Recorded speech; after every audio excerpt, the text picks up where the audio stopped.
assim, como ela vai ficar, né? Pensar no resultado final. Do jeito que ele falou assim, tipo, deu uma fitinha pra você, arranja aí. Ah, sim, aí. Me contratou. Porque era o que ele tava pensando em fazer. A única coisa que eu acho que se a gente fosse gravar que seria interessante era um engenheiro de som. Alguém que trabalhasse essa coisa, assim. Sim. Produzir, dizer que nota a gente vai tocar, não. Não precisa. No máximo a gente, se tivesse grana, um negócio de gravador, a gente chamar um cara para escrever um arranjo de cordas. Um cara que a gente pensasse, esse cara fazer um... Mas também eu acho que não precisa. Se fosse o caso. Vou mostrar pro Jorge. Tá aqui, ó. Ah, tá ali.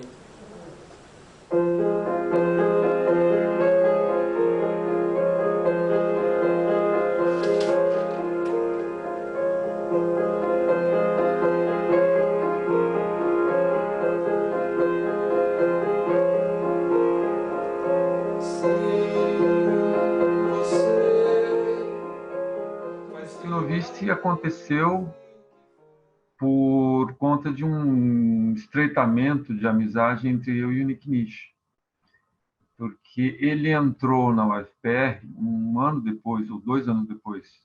Ele foi transferido, né? Ele veio transferido da Belas Artes para a UFPR. E aí teve um tempo assim, né? A gente se conheceu, trocava ideias, às vezes a gente descia a 15, né? Voltando para casa juntos, até que um dia surgiu um convite, vamos tomar um café e tal. E aí nessa de tomar um café, você vai na casa de um músico, né? Você tem um piano, você tem um violão, vamos tocar alguma coisa, né? E a gente começou a tocar algumas coisas e o Nick Nish é muito organizado, assim. E surgiu assim, começou sem pensar, vamos montar uma banda. Começou tocando essas canções. E aí, quando vimos, tinha 3 ou 4 canções que a gente estava tocando juntos.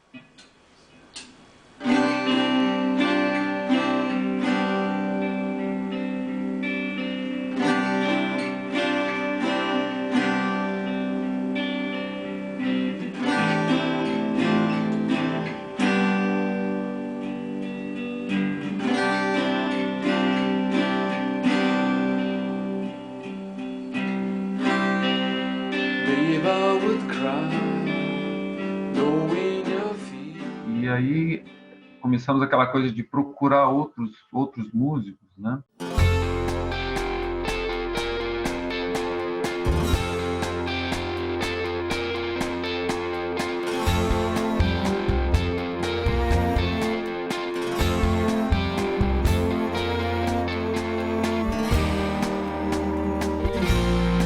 Aí entrou o Gaúcho para tocar baixo, né? O Luiz Cruchart, baterista. A princípio ele entrou porque ele queria tocar baixo.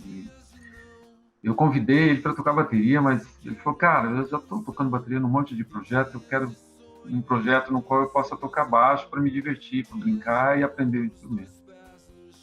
E o Daniel Martini, que tocava percussão, assim, uma espécie de percuteria.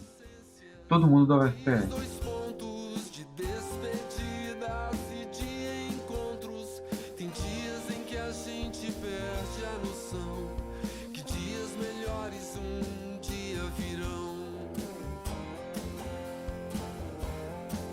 E aí a gente começou a fazer os primeiros ensaios, assim, arranjar as primeiras canções, teve a primeira apresentação no Duque.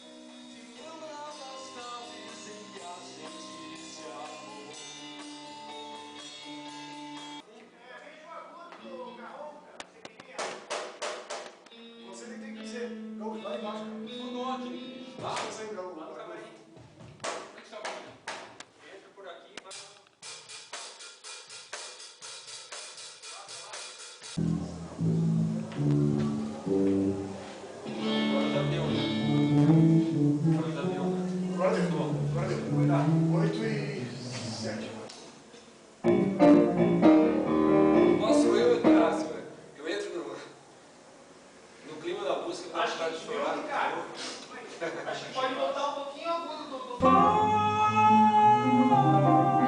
Aí tu vai encarnar o momento Pavarotti.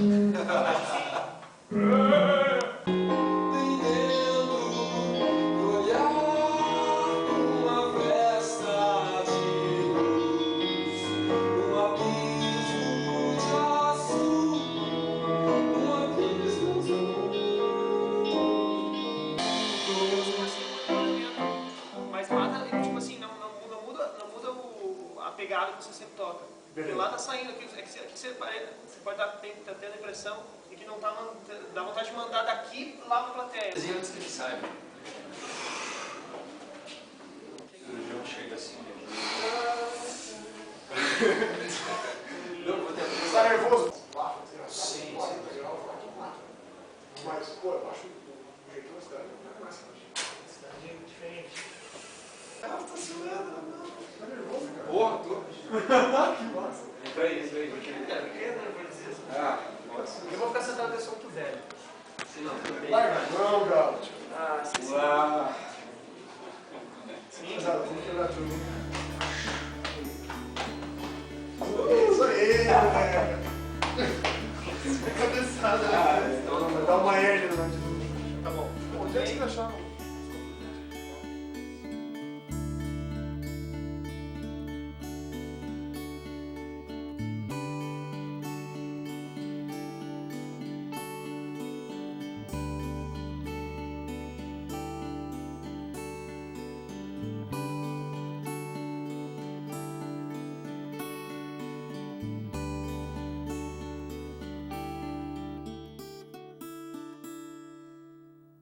A primeira apresentação pública foi em julho de 2009, se não me engano. Do grupo Still No List, vamos tocar 3 canções. A primeira se chama Atalho pro Céu. Que foi foram 3 músicas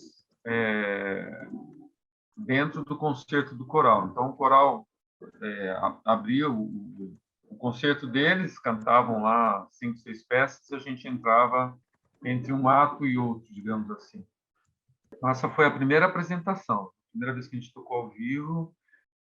Essa apresentação foi importante porque, a partir dela, veio... Na verdade, eu fiz uma proposta para o maestro ali em cima do palco mesmo, né? Aqueles aplausos, aquela coisa do final do espetáculo como um todo.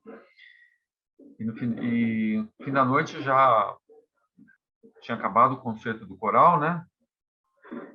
Confraternização de fim de espetáculo, né? Que é uma coisa comum, é um ritual, né? Eu comentei com ele, meio de supetão, assim, escuta, o que você acha da gente fazer um espetáculo da próxima vez com o coral participando efetivamente das canções, e o Nick Nish é um músico que tem formação erudita, um compositor, ele pode fazer os arranjos para coral, e ele topou na hora. Então, esse show foi muito importante, porque, além de ter sido a nossa primeira apresentação, e a gente teve uma boa resposta do público, que é uma coisa que sempre anima, né? A gente estabeleceu esse elo, né? Essa ligação com o coral, e aí a gente marcou um show para dezembro, só que aí não era a gente participando como convidado do coral, mas o contrário.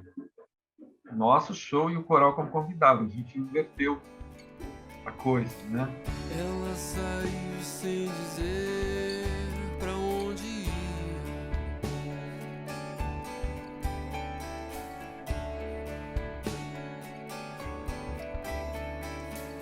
Só que, poucos dias antes dessa apresentação com o coro, o Daniel Martini machucou o pé e não podia tocar bateria. E aí a gente olhou para o Gaúcho e... Pro Gaúcho. Aí ele, tá bom, vai. Eu toco bateria.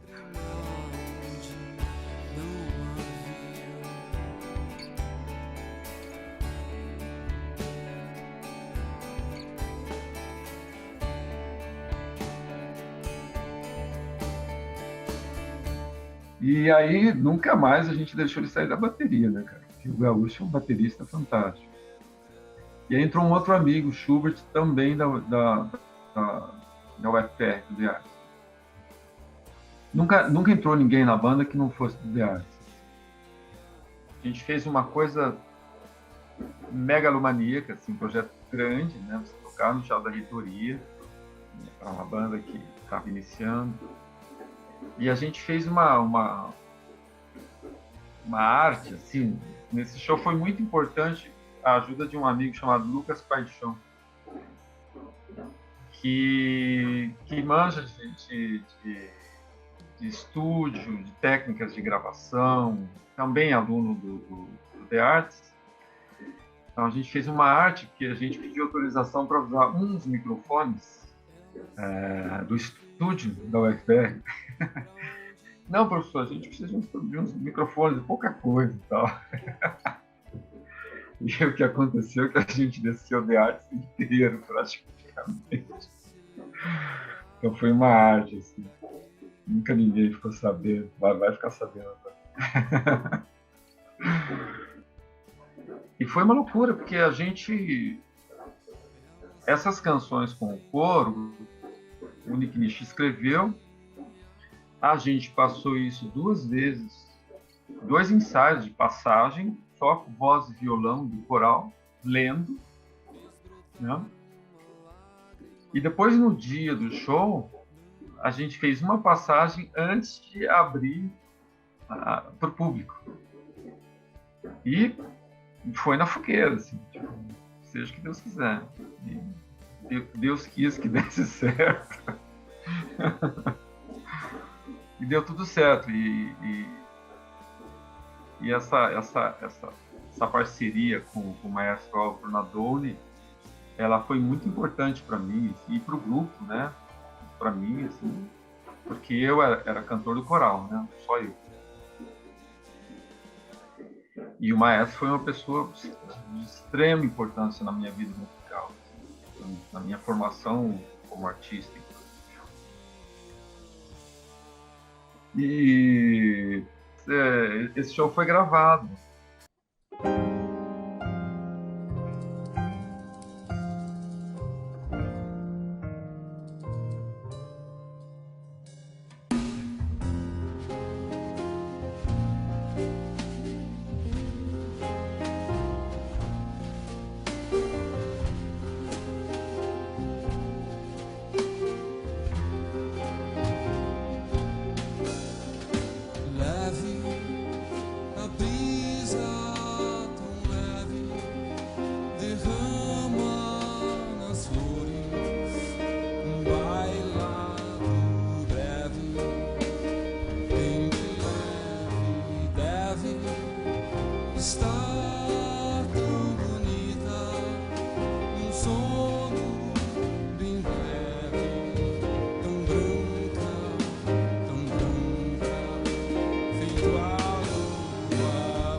Isso, André Deschamps.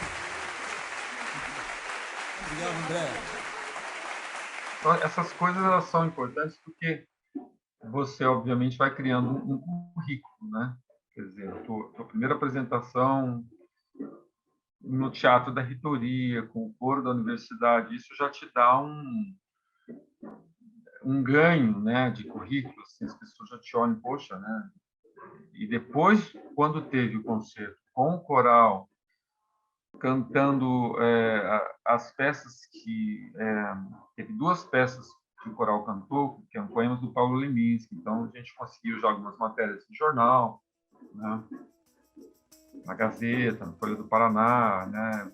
Então essa relação com o Leminski também começa já a partir do início do grupo e foi uma coisa que esteve presente em toda a história da banda, né?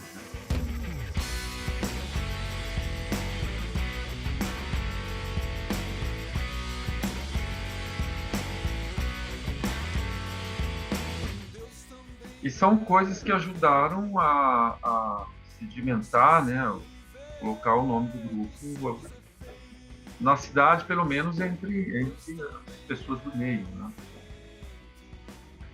E aí o Nick Nish sai da banda. Eu tenho a impressão, né, quando ele sai da banda, eu tive a impressão de que esse projeto havia chegado ao fim.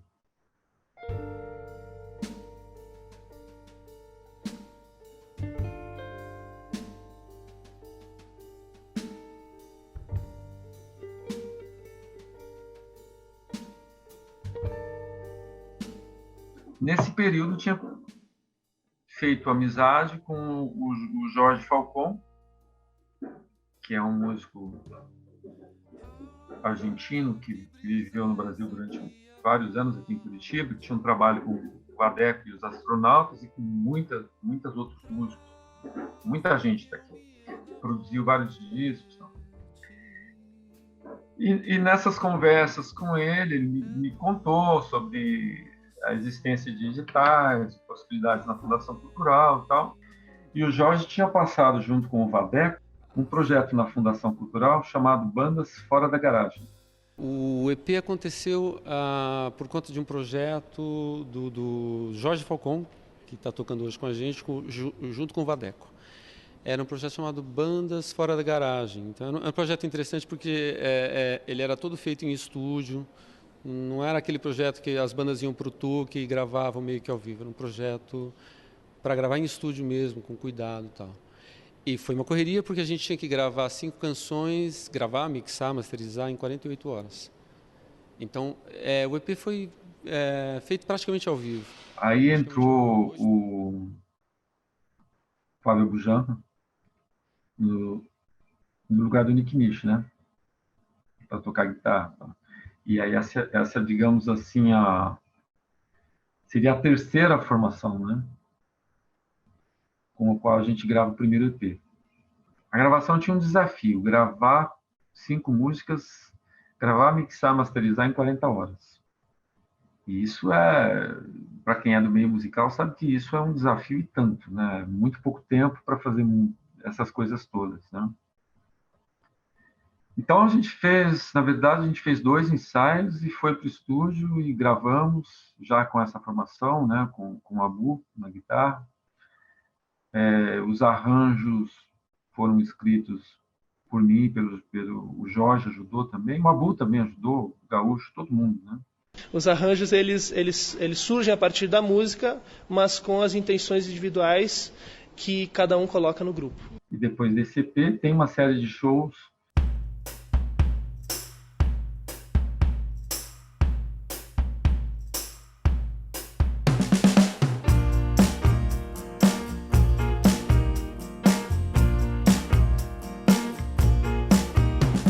Às vezes eu perco o sono. Eu tenho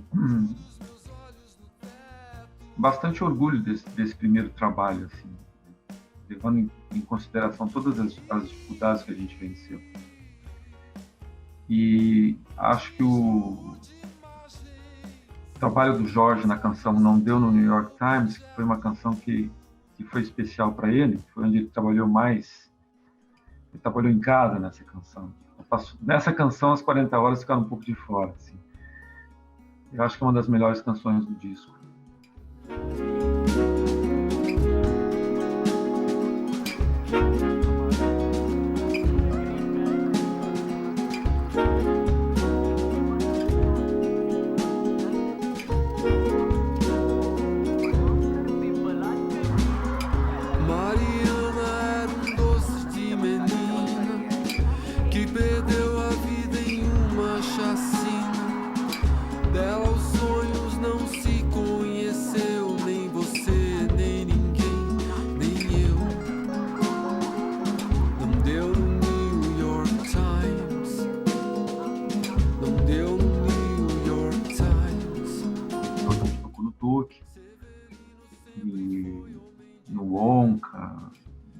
Mais alguns lugares assim. Depois desse período de shows, também a gente teve aí um tempo sem ação alguma, né? O grupo, ele sempre hibernava, sabe? Chegava um projeto, a gente fazia, ele hibernava. Às vezes hibernava por um ano. Só que quando o EP foi lançado, eu mandei cópias do EP para vários Sescs de São Paulo. E, inesperadamente, veio um convite do Sesc de Ipiranga, que ressuscitou o projeto. Né? Uma coisa super importante, porque, cara, é um show no Sesc. Né? Todo artista brasileiro, não só paranense, qualquer artista brasileiro que está tentando entrar no mercado, sonha em tocar no Sesc em São Paulo. São divisores de águas para qualquer artista. O Sesc é isso. Ele tem esse tamanho e essa importância. Então, quando surgiu o convite para tocar no Sesc, foi uma maravilha, né? Liguei, gente, temos um show no Sesc, vamos tocar em São Paulo, aquela coisa. E aí reuni o grupo, só que aí o Schubert tinha uma data já programada para um outro projeto que estava tocando e não podia ir. E aí ele indicou o Slomp.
E aí, mais uma pausa e mais um momento em que eu achei que o projeto tinha chegado ao fim. Só que, claro, nesse meio tempo a gente estava sempre tentando passar um edital na Fundação Cultural. Nós somos acordados pela Fundação algumas vezes. Agora, tem uma espera. Eu escrevi, para você ter uma ideia, eu escrevi o projeto foi aprovado, o disco gravado em 2015, eu escrevi em 2011. Quando a gente consegue a captação, o grupo volta, né? Ligo para as pessoas e falo, gente, temos agora a gravação de um disco, né? De 6 shows, um cachê, verba para gravação, um bom tempo de estúdio. E aí foi um momento assim mágico, né? Para a gente. Isso foi uma grande vitória. E é isso que dá origem ao disco, né? Se a gente falar que a gente tem um disco mesmo, não foi um EP, mas um disco gravado em condições profissionais, esse disco chamado Stynoviste Intertextualité, e que foi casado com um mestrado, que daí é meu assunto de mestrado, né? Foi a intertextualidade, por isso que tem esse nome, né? A palavra foi cunhada em francês, tá? E por um preciosismo meu da época, né? Você entra no mestrado com a cabeça entra com tudo no mestrado também, né? Aí teve até aquela brincadeira do gaúcho, cara, você não quer fazer sucesso mesmo, você escolhe um nome difícil para a banda, um nome mais difícil ainda para o disco, eu não sei falar esse nome, caralho. Nisso, a gente tinha que... Eu não poderia simplesmente falar sobre um disco, eu teria que amarrar com um assunto acadêmico, e aí nisso entrou a intertextualidade. E isso teve uma importância no processo de criação do disco, dos arranjos de conceituação do disco. E também teve uma importância muito grande para a minha compreensão de que não existe originalidade. E ficou muito claro na minha cabeça, e isso foi importante para o disco, de que não existe originalidade, de que a gente dialoga com tudo que nos precede, né?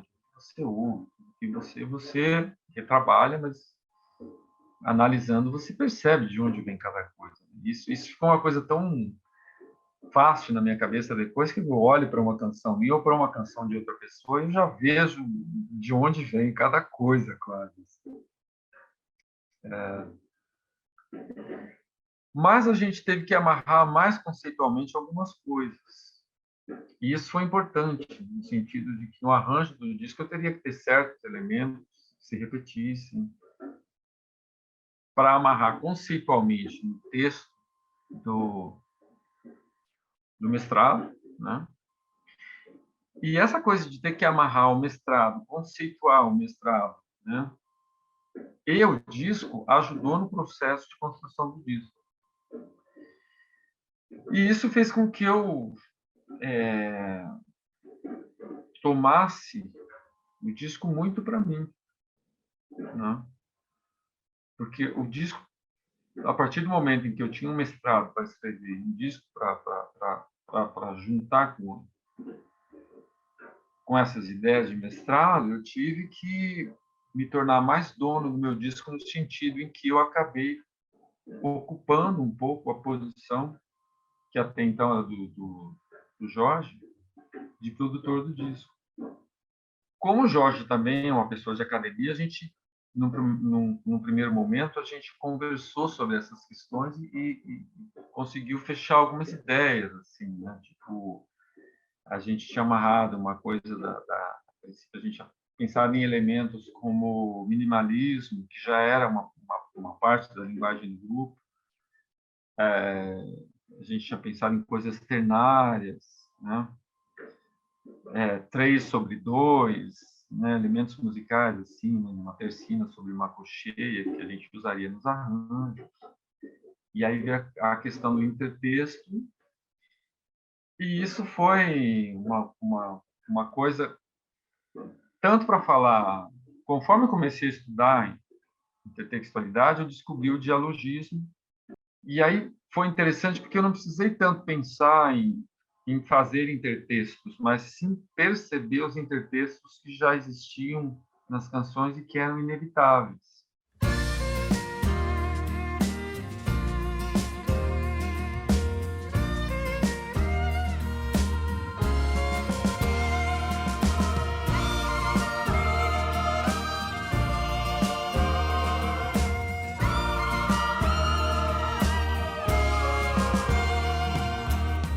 Altas horas na estrada, ou vontade de chegar pra poder andar nos campos descalço. Altas horas na estrada, da janela do meu trem, vejo a lua à noite estrelada.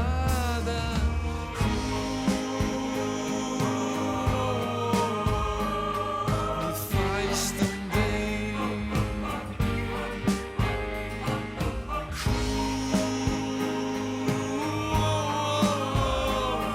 Me faz tão bem.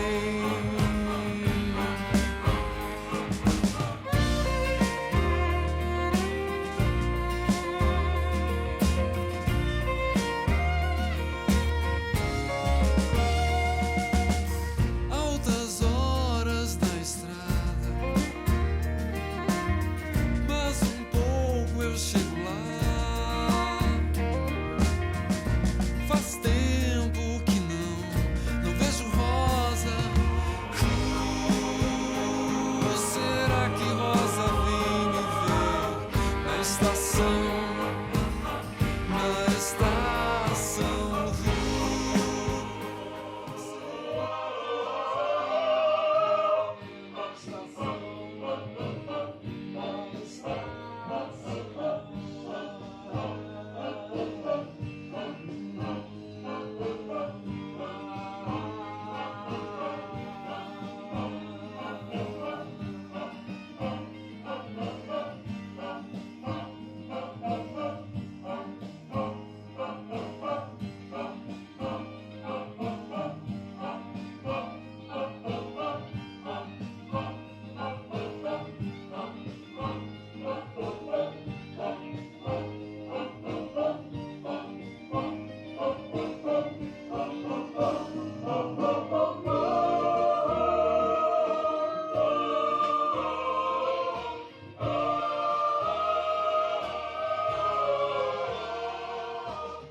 altas horas na estrada, É, Inverno. ou vontade. É uma canção que eu gosto muito, assim, uma canção que emociona as pessoas. Foi uma frase que veio pensando na minha namorada, do momento em que essa música foi composta, e eu estava indo para a universidade, então meu caminho era o calçadão, né, a 15, direto até o The Arts, né? E quando estava chegando ali no relógio, ali na Praça do Relógio, me veio essa frase: sim, você faz frio além do frio que faz. E veio até uma imagem engraçada, assim, um sujeito andando pela 15, as pessoas com um pouco de blusa, mas um sujeito andando como se fosse um esquimó, assim. Veio uma imagem divertida. E veio essa frase sem melodia, só a frase, assim, você faz frio além do frio que faz. E eu anotei isso e cheguei, fiz aulas, voltei para casa e escrevi o restante da letra, já tentando criar uma melodia, tá? E aí veio tudo, escrevi a letra, escrevi toda a melodia, toda a harmonia da parte A, e fiquei com isso um tempo. Nesse período já estava tendo esses encontros com o Nick Nish para mostrar outras músicas, e um dia acabei mostrando essa, eu tenho essa daqui, eu tenho esse pedaço, toquei no piano, e tem a melodia da parte B, mas, cara, me deu uma engasgada aqui. E a gente ficou tocando ali, tocando, e um passa do violão para o piano, o outro sai do piano, vai para o violão, não sei o quê, a gente acabou terminando, ele acabou me ajudando a terminar a harmonia da parte B. E foi uma das primeiras canções, assim, escritas realmente em Curitiba, por conta, né, uma musa curitibana, num local curitibano, num dia de frio. Então, eu acho que é a mais curitibana das canções desse disco, né?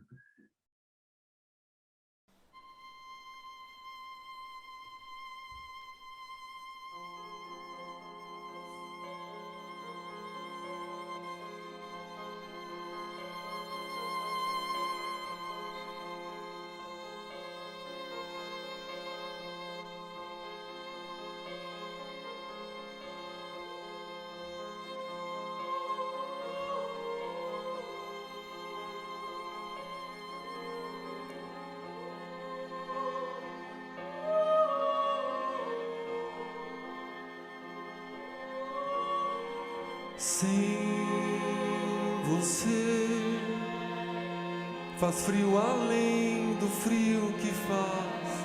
Sem você, marrom, azul, lilás, tanto faz. Sem você, o que se fez se desfaz. Sem você, ganhar, perder, são signos tão iguais. A vida tem um só tom.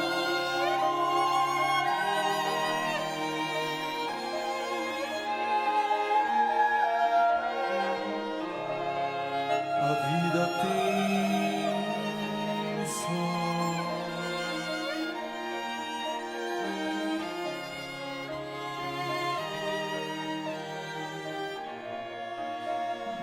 E ela sempre emociona muitas pessoas. Tem uma história, assim, tava... Fui uma vez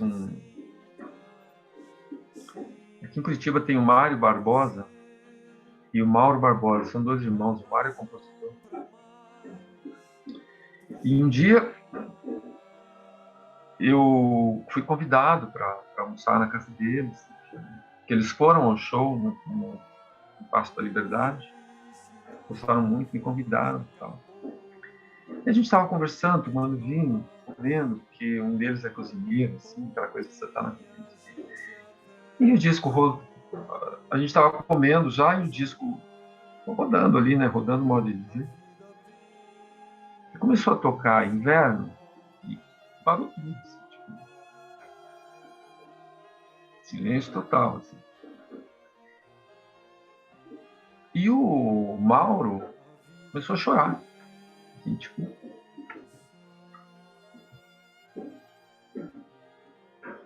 E para mim foi uma das grandes emoções da minha vida, assim, de músico, porque esse silêncio, né, e esse choro dele, assim, não choro, mas, né, um choro mais bonito ainda, né?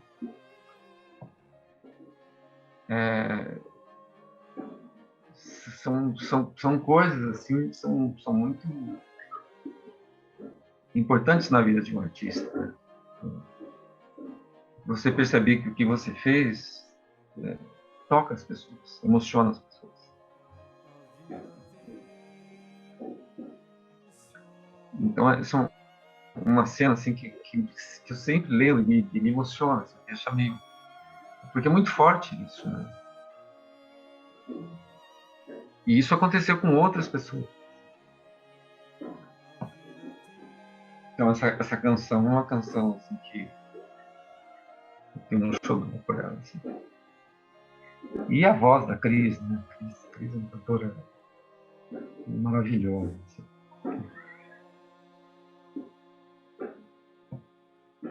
Essa canção.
You're just so sweet.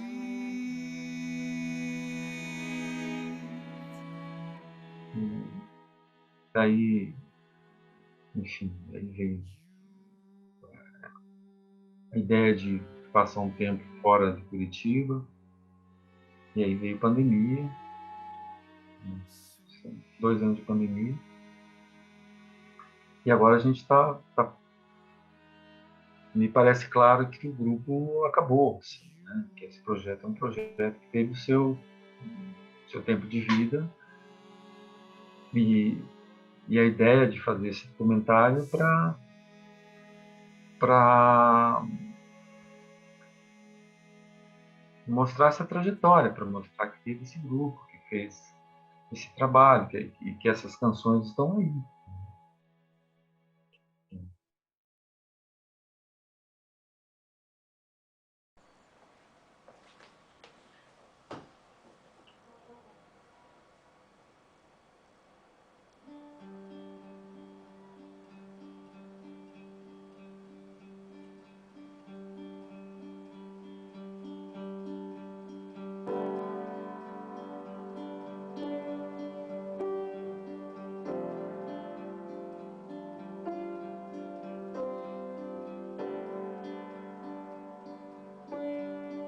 Acredito que para você também, né? Começa a fazer suas produções. Para que você está fazendo? Você quer que alguém veja. É da alma do artista. Alguns podem pensar, bom, o artista quer aparecer. Não, o artista quer compartilhar.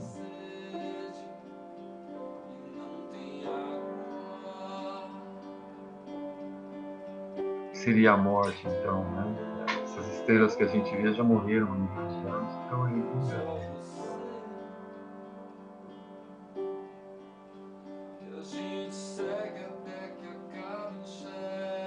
De qualquer forma, existe um pouco essa intenção de que o que você faz perdure, pelo menos a tua vida.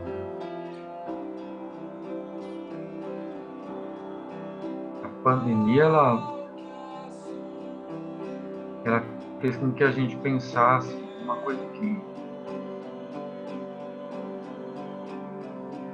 pelo menos pessoalmente, eu dificilmente penso sobre o assunto morte, né? Porque é um clichê, mas, né, como a gente sabe que é a única coisa certa, eu falo, bom, por que eu vou pensar nisso? Né? É inevitável e tá aí. Então, tem esse aspecto, assim, na pandemia, você um pouco pensar nisso como um risco para você mesmo, um risco para outras pessoas, não é uma coisa que você vê que aconteceu com um amigo ou outro, né? Então a gente pensou um pouco mais, né, nessas questões, né? E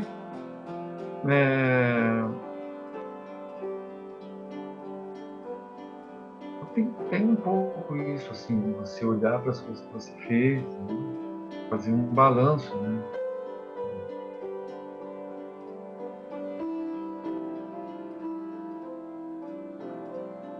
Esse novice sou eu, né?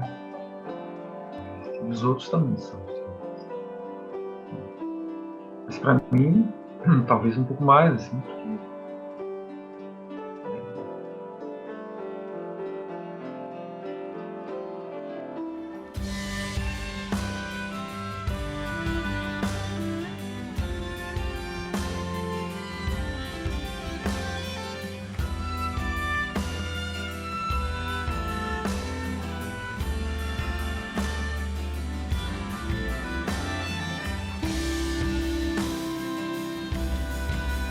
qualquer som, qualquer pode ser